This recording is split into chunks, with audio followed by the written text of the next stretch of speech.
Good to see you. And nice to see you, Nishi, Vicky, all of you. A very good evening to all of you here today, and a warm welcome to Meher on Madhvi's Luxury Code Dot, where luxury meets wedding curator Meher today. It's our honor to have you with us today here. Welcome. Thank you. And yeah, so Meher, as you know, that every day we come up with a different, person from different walks of life who have done very well in the industry, and I know you have done exceptionally good, and you are the first person who got into the wedding industry, India's first wedding planner, and you are a veteran when it comes to weddings. You've been the changing face of the wedding industry, a trendsetter, and you were the ones who I think started with the weddings abroad as well in those times when it was not so popular, unlike now. And also, I think you did a very popular 1998 some destination wedding in 1998, way back. Yes, so that's right. Would love to know. Yeah. So, Mayor, today we would love to know your story and your journey. So, Madhvi, thank you first of all for having me on the show. It's completely a pleasure to be back with you. This one on Facebook will hopefully attract some different. Thank you so much for having me for the second time in a quick shot of 10 days. Yes, my journey has been long. It's nearly 30 years, as I would say, 28, 29, 30 years. I got interested in this space, as a matter of fact, when I was a very little girl. I used to help my mom, who was an army wife, do setups for the husbands, the army officers, as army officers' night.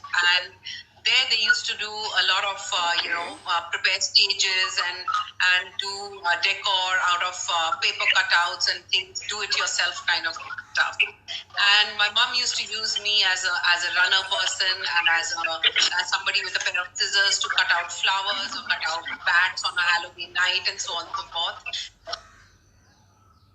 I started getting into the space of parties, so to say, or events, so to say. Then I went on and I decided to get into School of Design. I thought that was the way to forward to excel in design, whether it's interiors or fashion. I decided to apply for National Institute of Design because they had a wide range of subjects that I could pick and choose a career out of. But unfortunately, I couldn't get through. I failed the exam.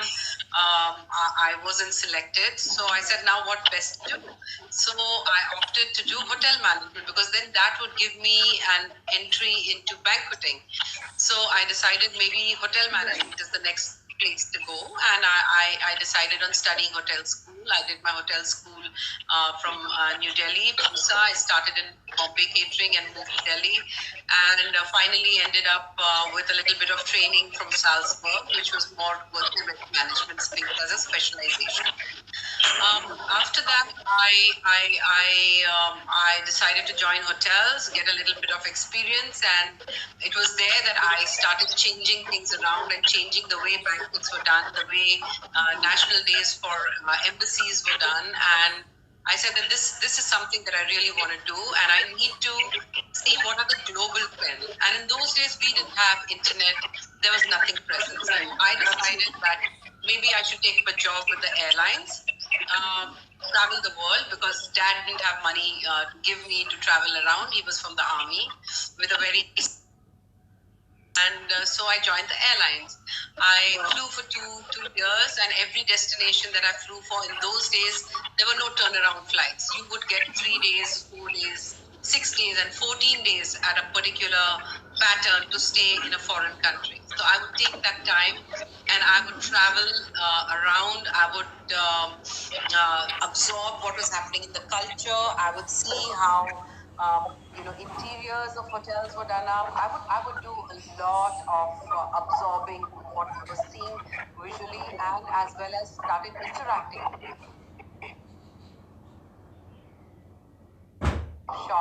wedding.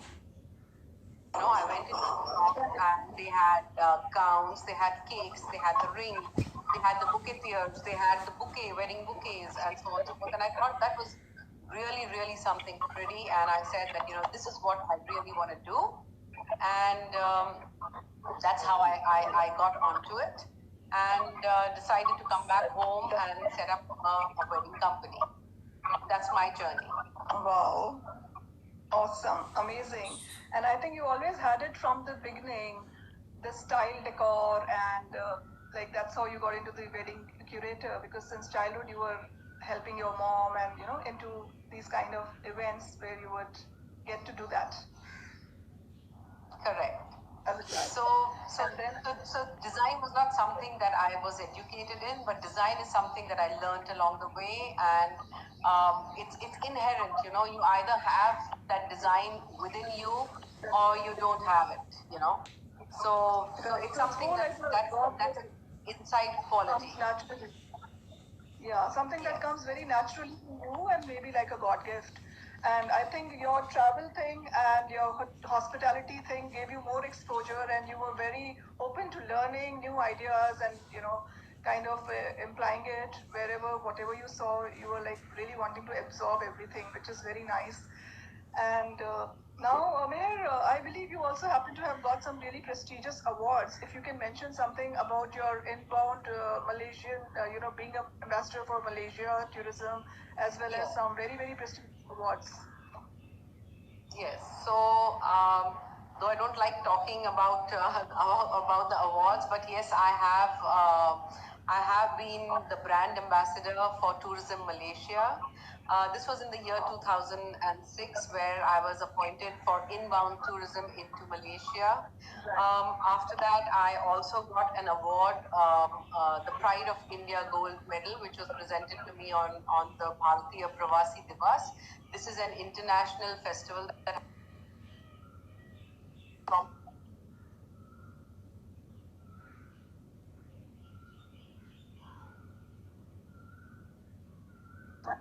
Now it's good, yeah. Okay. So Bharatiya Pravasi Divas, this is where the diaspora who's living abroad comes to India. There is a lot of exchange of views. There are different commissions of India which are living abroad that come in. So here I was presented the Pride of India Gold Medal, which was given to me by Sir Anirudh Jagannath, who was the president of Mauritius at that point of time. He was the chief guest. So this was one. Then I was also facilitated by the government of India, by Sheila Dixit, for my contribution to the wedding industry. The wedding industry which I joined was very scattered. So I helped structure the industry to a great length, and that was the facilitation that I got. So these are some of them. Yeah, amazing. And you really have made India proud in the wedding industry. And if you can just brief a bit about your profession as a wedding curator, what exactly do you do as a wedding curator and a stylist? So basically, it is the job is not easy if you are doing everything. Today, there are people who are specializing only in being planners. There are separate people who are now designers, and there are separate people who you know do affiliated services like trousseau packing and so on and so forth. So when I started getting into this space, there was nothing. There was nobody. There was a tent wala, there was a food wala, and there was a customer on that. And if I had to tell, as a waitress, and if I had to tell the client, you know, I want to design your wedding and I want to plan your wedding, they said, "आप क्या करोगी, madam? There is nothing. आप कुछ नहीं कर सकती हैं. हमारे पास टेंट वाला है, हमारे पास फूल वाला है. आप क्या अलग करके दोगे हमें? और उसके लिए आप हमसे पैसे भी लोगे." So it was very tough to break in and, you know, try and tell them that why you need me.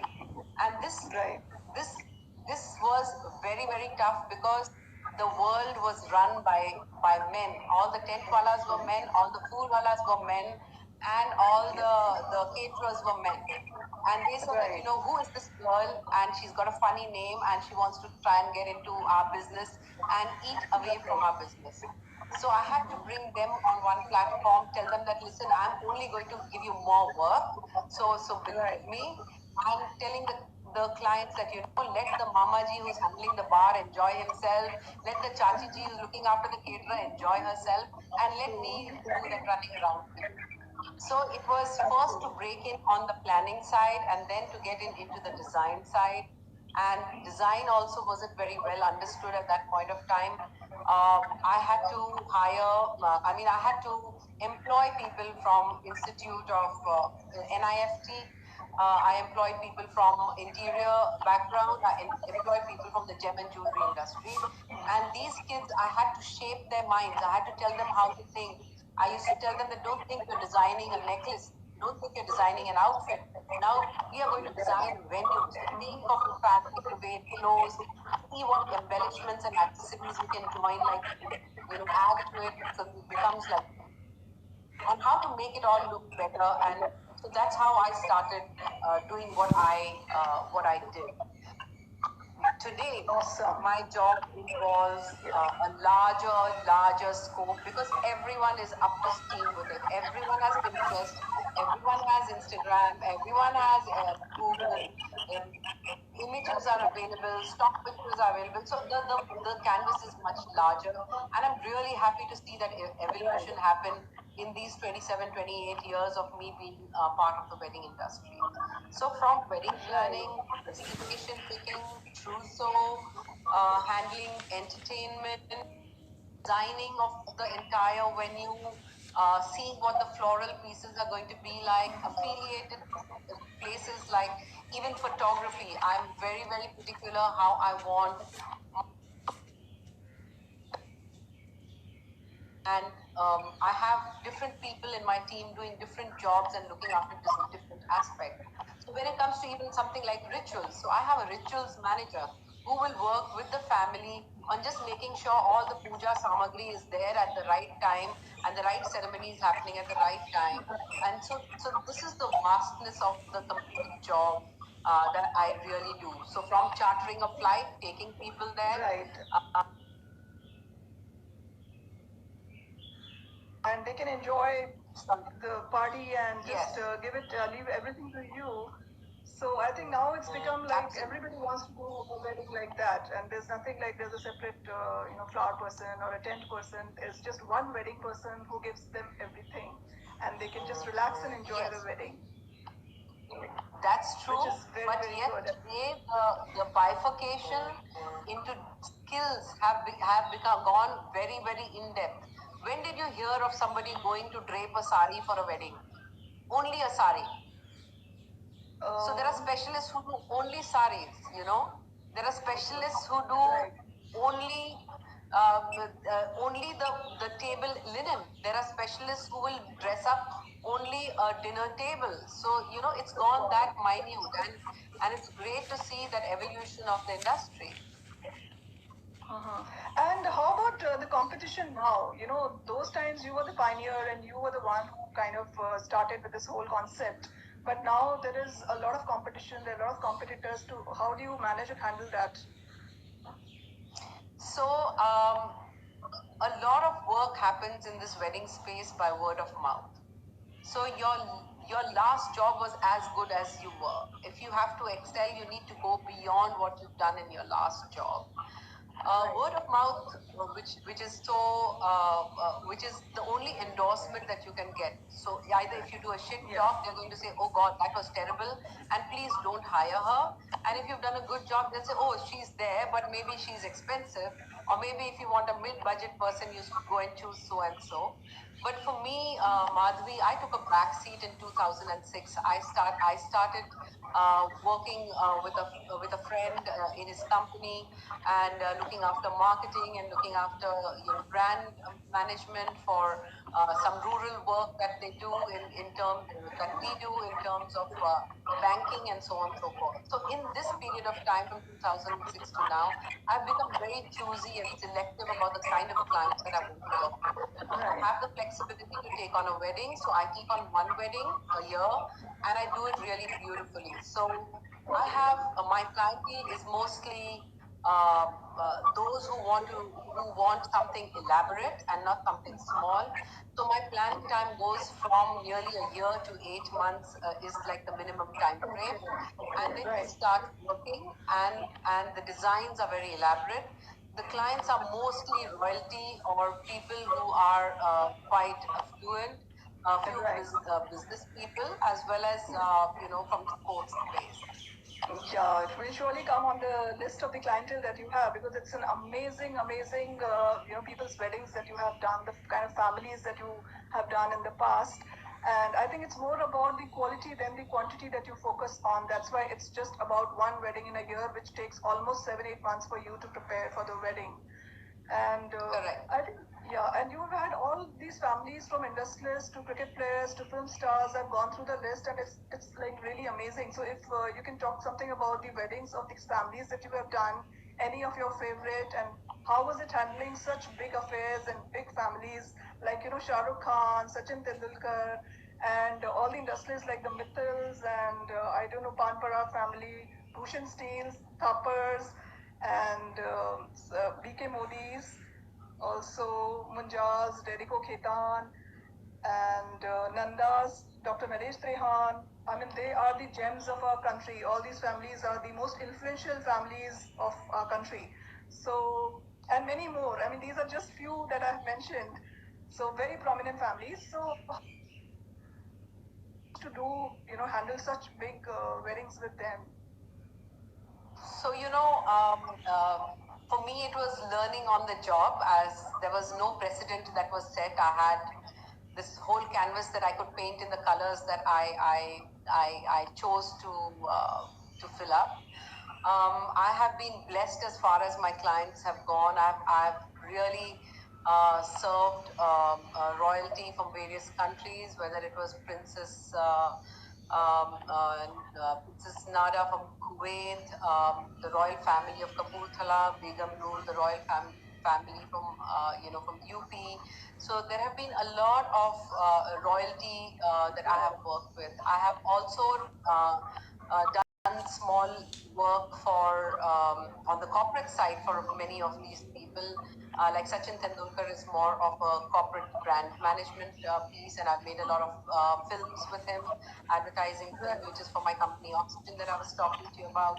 So the list of clients is vast, and each one has been different because everyone's style is different. While one person would prefer something that's really heavy and ornate and going into Mughlai style, the other one would want something floral and minimalistic. Some people would want something that's more getting Italy home, for example. So you build up something like that. But my most cherished one is the one that I have done for a family in Delhi, Mr. Jain, and the one that I did for him. This one was in 1998. Remember the days of no Google and no internet. And I created for his daughter's 18th birthday a French cafe walk. I created a bar under a 160-foot tall Eiffel Tower, which was built out of metal. And on that birthday, I flew in a two-door BMW sports car for the girl's birthday. And in those days, there was no air traffic rules, so you could actually fly, choppers here and there. Today, you can't do it.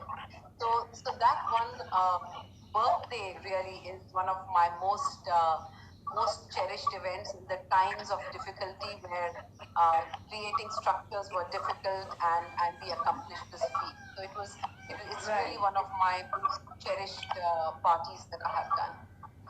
Lovely. And what is the difference that you see in the weddings that you did then and now? Because now it's more, like gadgets and all this, and having these destination weddings have become so popular. All these film stars got married in Italy, Milan, and it was really picking up big time. Unfortunately, due to COVID, Yes. again, it's going to take a halt for some time, I think. But then, what is the difference within that you have seen in the wedding industry? So previously, weddings used to be done for the fact that they were a wedding. Rituals and customs got importance, and that was the core of the wedding.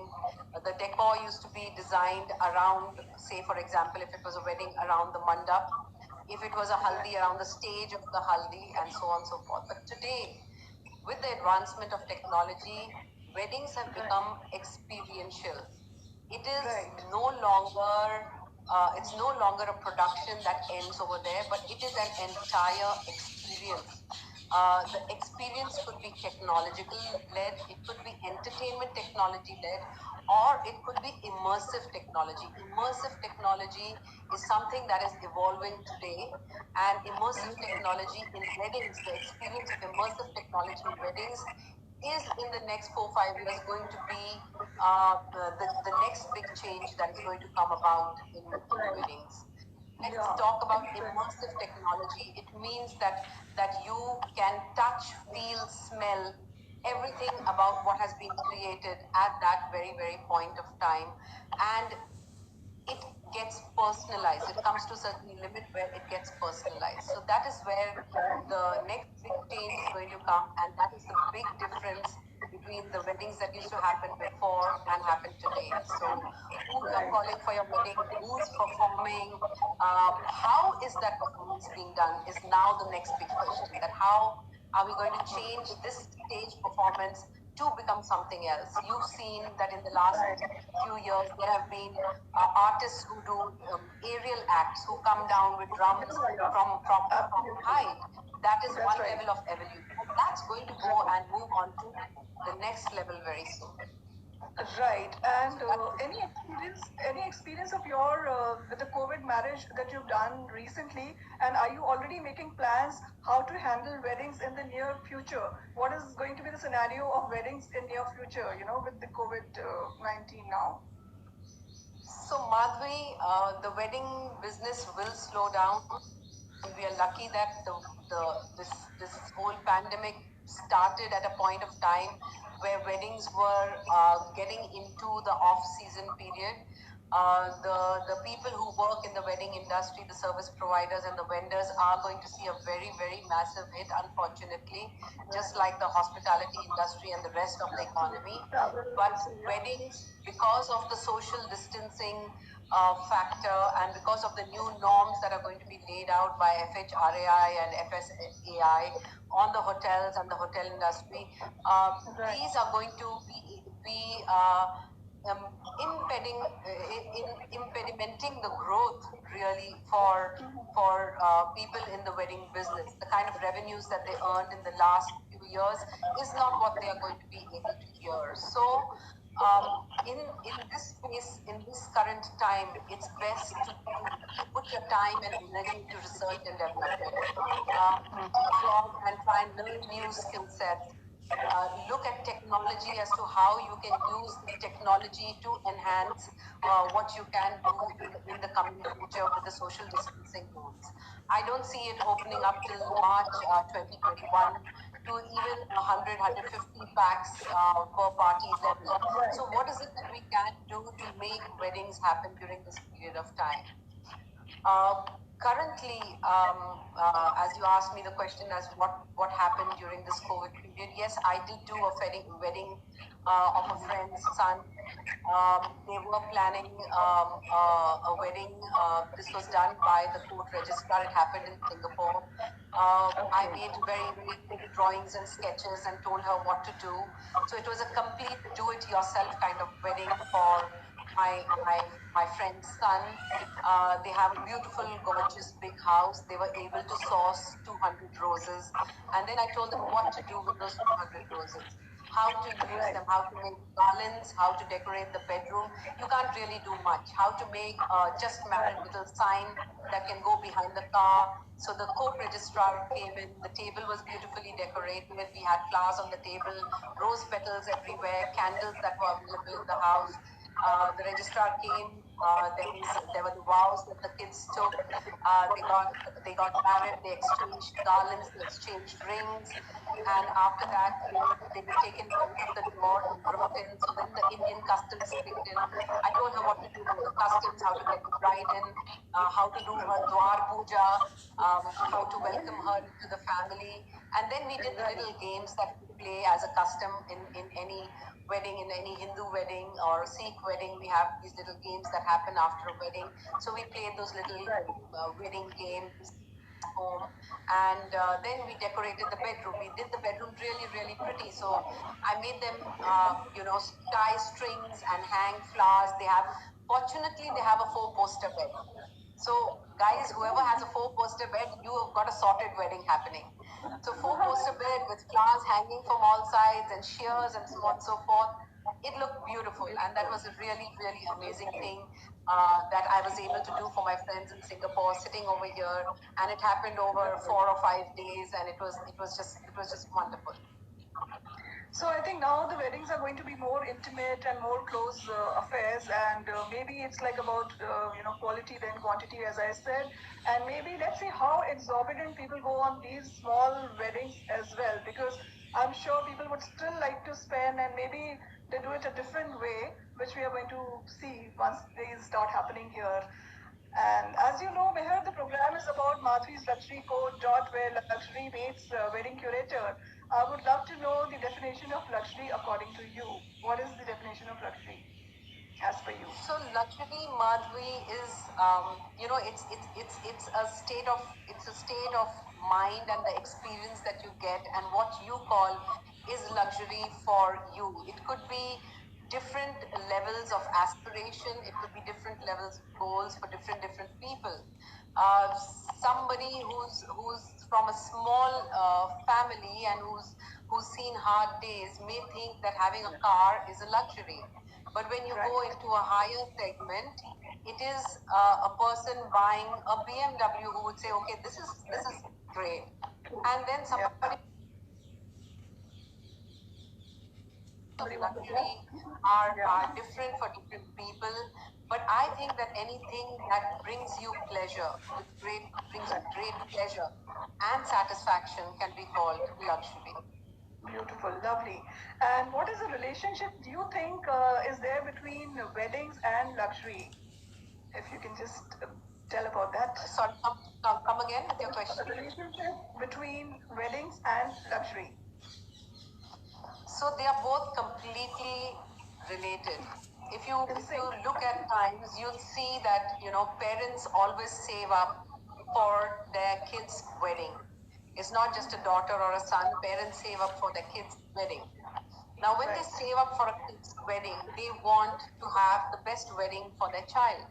And that in itself is the relationship to luxury, because when they invite their friends and when they decide what's going to be the decor, how they do the flowers, how they do things, what they decide is going to be the gift for the children, what they decide they're going to give the parents, of the spouses that they are getting into the family.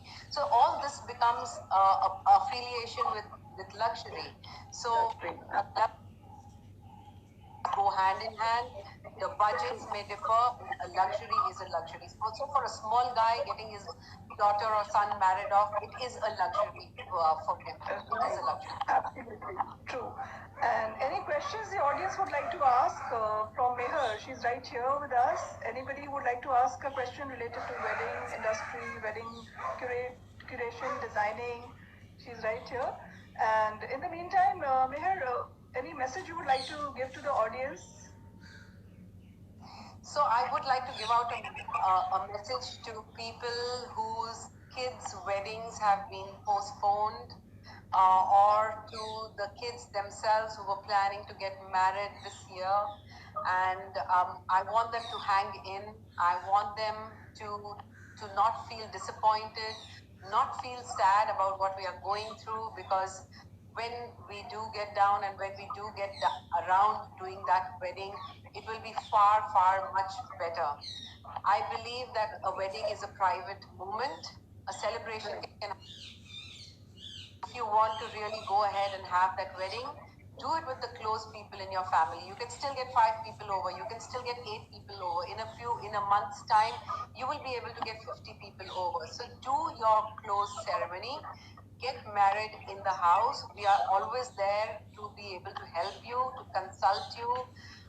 It's not about money, it's about getting things done. And later on, plan a really big party. It could be a year from now, it could be a year and a half from now, but we can have that party, and you don't need to get married to have that party. So hang in and stay happy and don't feel sad or disappointed. It's a very, very lovely and inspiring message for the newlyweds who are going to get married soon, anytime. And another thing I wanted to ask you, Meher, that from wedding industry to now you are a lot more into the banking sector, what you were just mentioning. So how come, I mean, it's a real contrast being from the very, very, glamorous industry and luxurious industry to the banking, helping the NGOs and, so how do you see the connection and so I always want to be challenged to do something new. I'd done weddings. I did, like in 2005, I did a record-breaking number of events. There were 350 events in that year that I did. 350 when you have, how many days there are in a year. So 2005 was very, very hectic for me, and I wanted to take a little bit of a back seat, and I said that, I want to do something different. My friend Pramod Saxena, I had done his son's wedding recently in those days, and he told me that, I'm starting something which is going to be content on mobile phones. It's going to be about video films. You have your connects with Bollywood, you have your connects here. Why don't you come and join me? So I joined him, and the payment mechanism for that video film was through a mobile wallet. Little did I know that the video films will not take off and the wallet would take off. And today that's what we are doing. We are using the wallet for retail banking. And it's an amazing experience because it feels like you're doing something good for the nation, and you're doing something great for the people of the country. So yes, I do toggle between the caps that I wear, but I do love doing my wedding. Great, wonderful. And I think there is a question by Sharad. What is the plan for food innovation? Something he has asked, if you can have a look on the question. It's about the food innovation. So Sharad, thank you for your question, and thank you for being on the show. The innovation that has to be done currently in this period of time is around how you're going to keep your food, contactless. How are hotels going to, it's not about the food, but how is it going to be, how is the food experience going to be presented contactless? I was recently seeing a video of a place in Amsterdam where they've developed these little glass sheds, and the servers carry a huge wooden plank with dishes laid out on it. So it's not the innovation on food, Sharad, that I see, but it's the innovation around presentation and service that I see that's going to happen next. And it's very, very important that we do it, because if we allow people to go to a buffet and eat, and there is a problem in terms of, somebody being asymptomatic today and becoming symptomatic tomorrow, there is a problem for everyone who eats out of that buffet, because your service tongs are the same. How you eat, maybe you may be sanitizing your hands, but the service tongs are the same, the lips are the same. You're going to be picking up the same lid all the time, and that is going to spread the virus from one person to another. So the experience, Sharad, is going to be the innovation around food service more than food.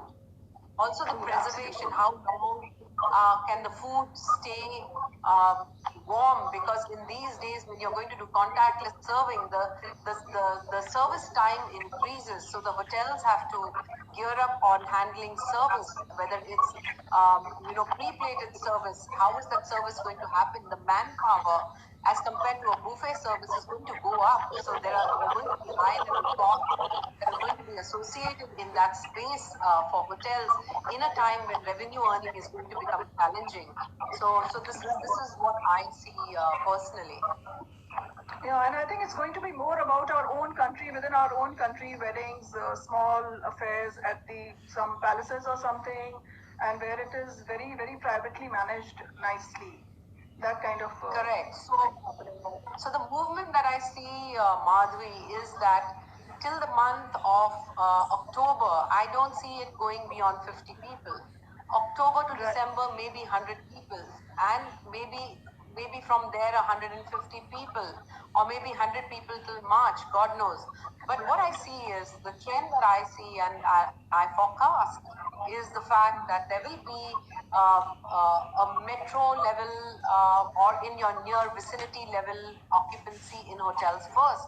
So the first thing to do is to stay home, have a Zoom wedding, then move on to the hotels and the facilities available within your vicinity. You'd have in car driving lengths, you don't go beyond car.